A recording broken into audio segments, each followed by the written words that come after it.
하나님의 사랑과 축복이 여러분하고 함께 하시기를 주님의 이름으로 축원을 드립니다. 벌써 10월 달이 됐습니다. 2020년도 새로운 한 해를 시작하면서 우리는 여러 가지 계획을 가지고 있었습니다.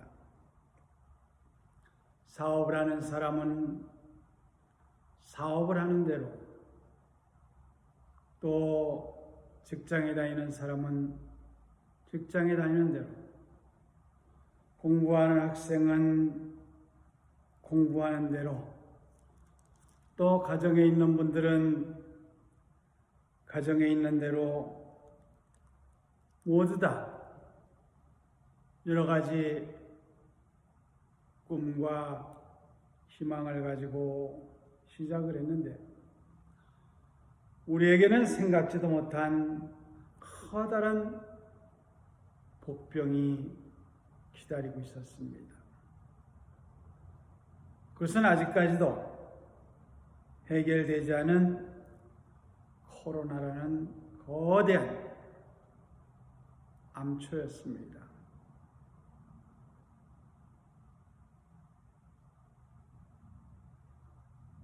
어디서 시작을 했는지, 또 어떻게 전파가 되는지도 잘 모르면서 불안에 떨고 있었습니다.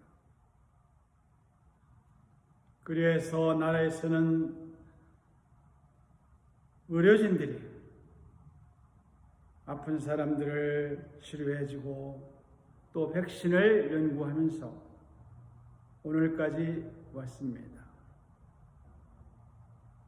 그러나 아직까지 속 시원하게 이 코로나19이라는 백신을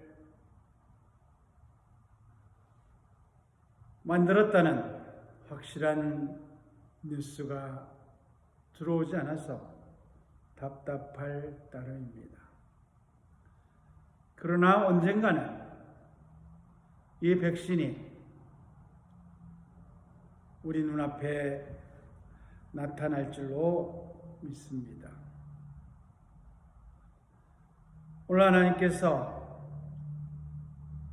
우리에게 주시는 말씀은 사도행전 16장 31절 말씀입니다. 주 예수를 믿으라. 그리하면 너와 네 집에 구원을 얻으리라. 할렐루야. 우리의 기독교의 근간이, 줄기가 바로 여기 있습니다. 우리는 많은 사람들이 간증들을 합니다. 나는 하나님을 믿고서 불치의 병이 치료되었습니다. 할렐루야. 나는 사업에 쫄딱 망했었는데 하나님을 믿고 나서 사업이 번창했습니다. 물론 하나님을 믿고 나서 이러한 좋은 일이 생겼다는 것은 환영할 말입니다. 물론 하나님을 믿으면서 아프게 살라는 뜻은 아닙니다. 하나님을 믿으면서 가난하게 살라는 것은 아닙니다. 우리는 본질적인 것을 잊어버리고 결과에만 마음이 가는 것이 많이 있습니다. 제가 한국에 있으면서 미국의 교육제도에 대해서 여기저기서 들은 기억들이 있습니다. 거기서 보면 한국은 공부만 잘하면 좋은 대학에 가고 좋은 대학에 가서 공부만 잘하면 출세한다는 출세지향적인 것이 팽배해져 있었습니다. 그러니까 점수가 인생을 좌우한다고 하는 사이였습니다. 그런데 선진국의 교육은 점수가 중요하지 않고 인성 교육이 중요하다고 하는 말들을 많이 들었습니다. 그래서 저는 미국에 오면서 우리 아들과 딸이 한국의 삶처럼 점수에 얽매이지 않아도 자기들 하고 싶은 거 하면서 보통 사람들처럼 살아도 잘 되겠구나 하는 기대를 가졌습니다. 그런데 막상 와서 보니까 한국이나 미국이나 다를 것이 없습니다. 한국에서는 학력고사라는 것을 보고 또 그것을 바탕으로 본고사를 보고 내신 성적과 합쳐서 대학을 갑니다. 미국에는 인성교육을 중요시 하니까 이러한 점수는 점수일 뿐이라고 생각을 했는데 미국도 우리가 흔히 말하는 아이비리라고 칭하는 유명한 대학들은 SAT 점수가 어느 정도 달하지 않으면 지원도 하지를 못합니다. 그런데 얼마 전 방송에서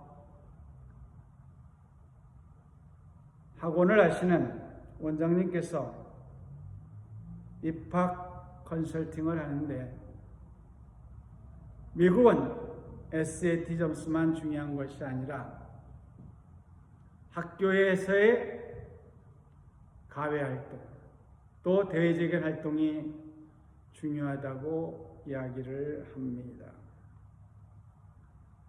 물론 학교에서 공부만 하는 것보다 그런 활동하는 것도 참 중요합니다.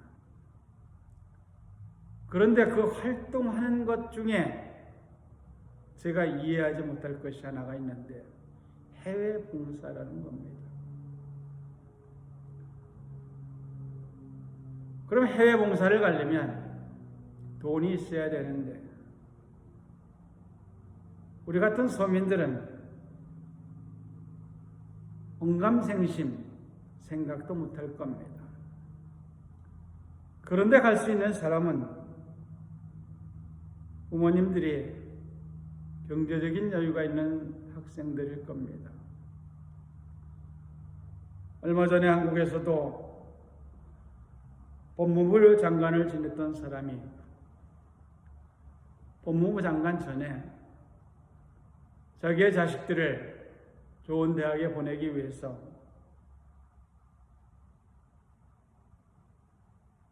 스펙을 쌓기 위해서 부정한 짓을 저질렀던 것을 우리는 뉴스를 통해서 많이 보았습니다. 결국은 이 사회가 요구하는 것은 어떤 인성적인 교육이 아니라 눈에 보여지는 결과만을 가지고 논한다는 겁니다. 잠재성은 뒤로 젖혀두고 눈앞에 나타난 보여지는 것이 그 사람을 판단한다는 겁니다.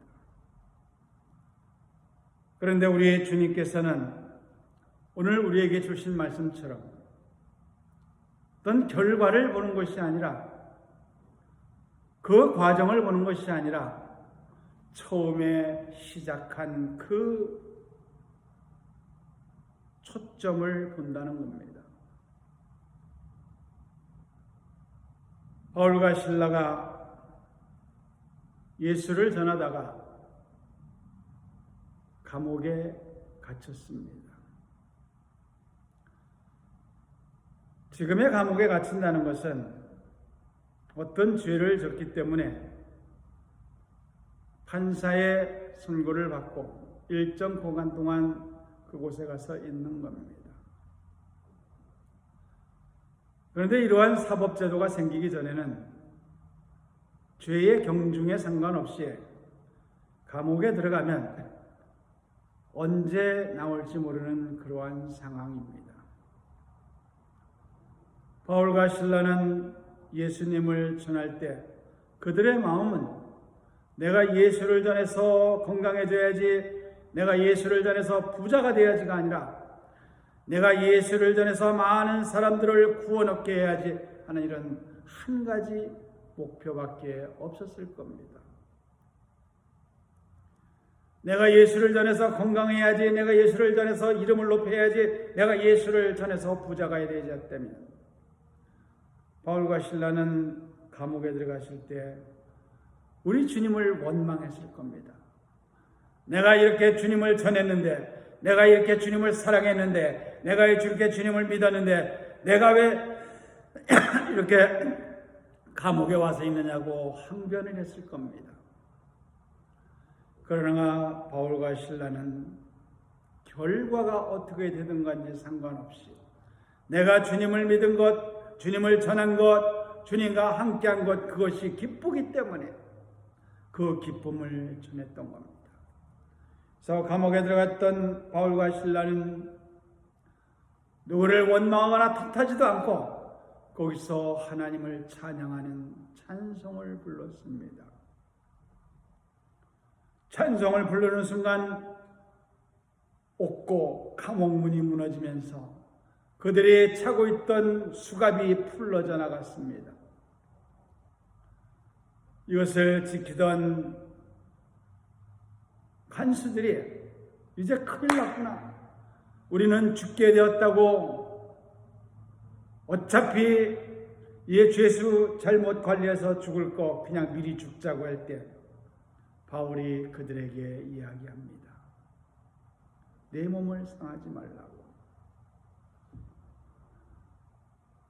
그 모습을 본 간수들, 자기를 잡아놓은 사람을 원망하는 것이 아니라 자기들의 안위를 걱정하는 그 바울을 보고 물어봅니다. 우리가 어떻게 해야 구원을 얻을 수 있냐고. 그때 바울이 그들에게 말을 합니다. 주 예수를 믿으라. 그리하면 너와 내 집에 구원을 얻으리라. 사랑하는 여러분, 우리는 신앙생활을 하면서 하나님을 믿으면서 가끔 잊어먹는 것이 있습니다. 하나님을 믿는 마음에 하나님을 믿는 그 초심을 버리고 그 뒤에 오는 결과만을 눈할 때가 있습니다. 내가 하나님을 잘 믿는데 내가 어떤 봉사를 해야지, 내가 하나님을 잘 믿는데 어떤 것을 해야지, 내가 하나님을 잘 믿는데 어떤 결과가 나와야지, 이것을 생각을 한다는 겁니다. 그러나 가장 중요한 것은 결과도 중요하지만 우리가 초심으로 하나님을 믿었던 그 열정, 그 믿음만 있으면 모든 것이 해결이 되는 겁니다. 바울과 실라가 감옥에 들어갈 정도로 모든 것을 잃었지만 그들은 초심을 버리지 않았습니다. 하나님과 함께하기에 기뻤습니다. 하나님과 함께하기 때문에 그들은 자신이 있었습니다. 하나님과 함께하기 때문에 그들은 즐거웠던 겁니다. 이제 이 코로나 사태가 아무리 우리를 에워싸고 우리를 협박한다고 해도 주님이 나와 함께 하시면 코로나 이길 수 있습니다. 주님이 나와 함께 하시면 코로나 두려울 것이 없습니다. 주님이 우리 안에 계시면 코로나를 이길 수 있습니다. 이제 사랑하는 여러분, 이 모든 어려움을 주님과 함께 이겨내서 승리하는 귀한 여러분들이 될 수 있기를 주님의 이름으로 축원을 드립니다. 기도하겠습니다. 할렐루야. 감사하고 고마우신 아버지 하나님, 은혜를 감사를 드리옵나이다. 벌써 10월달이 됐습니다. 우리는 올 한 해를 시작하면서 여러 가지 꿈도 있고 계획도 있었지만 코로나란 복병에 의해서 모든 것이 정지된 상태로 있습니다. 또 후퇴한 상태로 있습니다. 그러나 우리는 지금 이 시간 오늘 하나님께 주신 말처럼 우리 주님과 함께하며 우리 주님이 내 안에 내주하시면 우리는 못할 것이 없습니다. 우리 주님과 동행하여서 승리하는 우리 귀한 성도들이 되게 하여 주시옵소서. 예수님의 이름으로 기도드리옵나이다. 아멘.